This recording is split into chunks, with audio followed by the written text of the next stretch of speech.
తిరుమలలో వైకుంఠ ఏకాదశి సందర్భంగా 10 రోజుల పాటు సర్వదర్శనాలు రద్దు చేసింది టీటీడీ. జనవరి 10 నుంచి 19 వరకు ఉత్తర ద్వార దర్శనాలపై కీలక నిర్ణయాలు తీసుకున్నారు అధికారులు.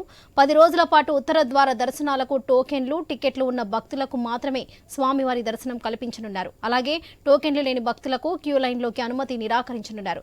ఇక ప్రముఖులు మినహా వీఐపీ దర్శనాలు సైతం 10 రోజుల పాటు రద్దు చేస్తున్నట్లు ప్రకటించారు టీటీడీ అధికారులు.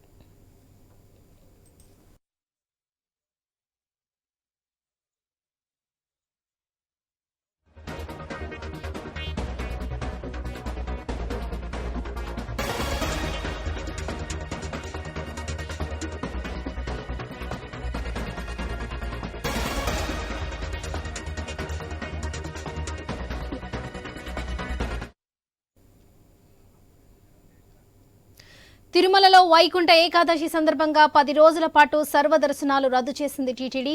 జనవరి 10 నుంచి 19 వరకు ఉత్తర ద్వార దర్శనాలపై కీలక నిర్ణయాలు తీసుకున్నారు అధికారులు. 10 రోజుల పాటు ఉత్తర ద్వార దర్శనాలకు టోకెన్లు, టికెట్లు ఉన్న భక్తులకు మాత్రమే స్వామివారి దర్శనం కల్పించనున్నారు. అలాగే టోకెన్లు లేని భక్తులకు క్యూ లైన్లోకి అనుమతి నిరాకరించనున్నారు. ఇక ప్రముఖులు మినహా వీఐపీ దర్శనాలు సైతం 10 రోజుల పాటు రద్దు చేస్తున్నట్లు ప్రకటించారు టీటీడీ అధికారులు. ఇక ఇదే విషయానికి సంబంధించి మరిన్ని అప్డేట్స్ మా ప్రతినిధి వర్మ అందిస్తారు. వర్మ, చెప్పండి. వరలక్ష్మి, తిరుమలలో వచ్చే నెల అంటే 2025 జనవరి 10 నుంచి 19 వరకు మొత్తం 10 రోజుల పాటు కూడా సర్వదర్శనాలను రద్దు చేస్తున్నట్టు టీటీడీ ప్రకటించింది. వైకుంఠ ఏకాదశి, ద్వాదశి, ఆ తర్వాత మొత్తం 10 రోజుల పాటు ఇలా ప్రత్యేక దర్శనాలన్నింటినీ కూడా రద్దు చేస్తున్నారు అధికారులు. ప్రతి ఏటా కూడా సాధారణంగా ఏకాదశి, ద్వాదశి 2 రోజులు మాత్రమే వైకుంఠ ద్వారాలు పైన తిరుమలలో తెరిచి ఉంచేవారు. అయితే వైసీపీ హయాం నుంచి మొత్తం 10 రోజుల పాటు ఏదైతే శ్రీరంగం తరహాలోనే వైకుంఠ ఏకాదశి నుంచి కూడా 10 రోజుల పాటు స్వామివారి గర్భాలయమైన ఆనంద నిలయం చుట్టూ ఉన్న వైకుంఠ ద్వారాలు తెరిచి ఉంచాలని అప్పట్లో టీటీడీ నిర్ణయం తీసుకుంది.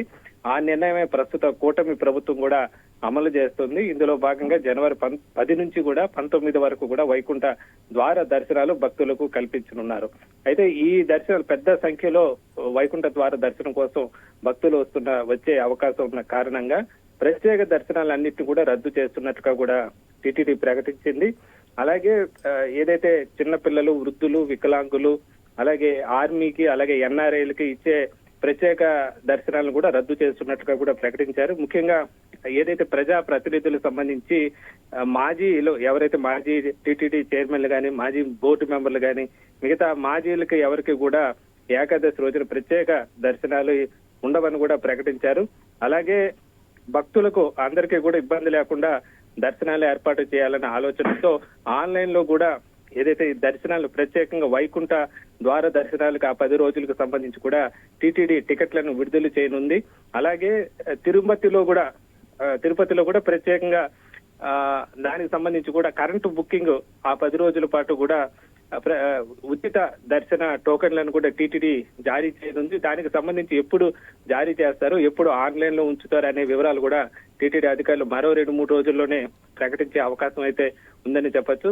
మొత్తం మీద వైకుంఠ ఏకాదశి దర్శనం కోసం లక్షల సంఖ్యలో భక్తులు వస్తారు. దీన్ని అన్నింటినీ కూడా దృష్టిలో పెట్టుకుని అక్కడ ఎలాంటి తోపులాటలు, ఇతర ఇబ్బందులు లేకుండా కూడా కేవలం ముందస్తు టోకెన్ ఉన్న ముందస్తు టికెట్లు అటు ఆన్లైన్ లో కానీ లేదా ఇటు తిరుపతిలో ఇచ్చే కరెంటు బుకింగ్ టికెట్లు కానీ ఉన్న భక్తులను మాత్రమే దర్శనానికి అనుమతిస్తారు. మిగతా భక్తులు అయితే తిరుమలకు అనుమతిస్తారు కానీ వాళ్ళని దర్శనానికి ఈ 10 రోజుల పాటు అనుమతించారని స్పష్టంగా చెప్పారు. అలాగే వీఐపీ బ్రేక్ దర్శనాలు కూడా ఆ రోజు ఏదైతే ఏకాదశి, ద్వాదశి ఆ సమయంలో తెల్లవారుజామున దాదాపు 1 గంట పైన వీఐపీ దర్శనాలు కూడా టీటీడీ కల్పిస్తుంది. అయితే వీళ్ళు కేవలం ప్రోటోకాల్ వ్యక్తులు వాళ్ళు స్వయంగా వచ్చిన సందర్భంలోనే ఇస్తాము తప్ప మిగతా వాళ్ళ రిఫరెన్స్ కి ఇవ్వని చెప్పి కూడా టీటీడీ చెప్పిన పరిస్థితి అయితే ఉంది.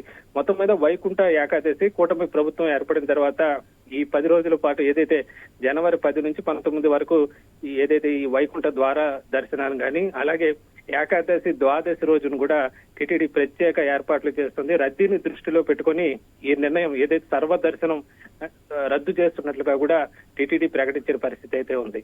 Varalakshmi. Right Varma, thank you.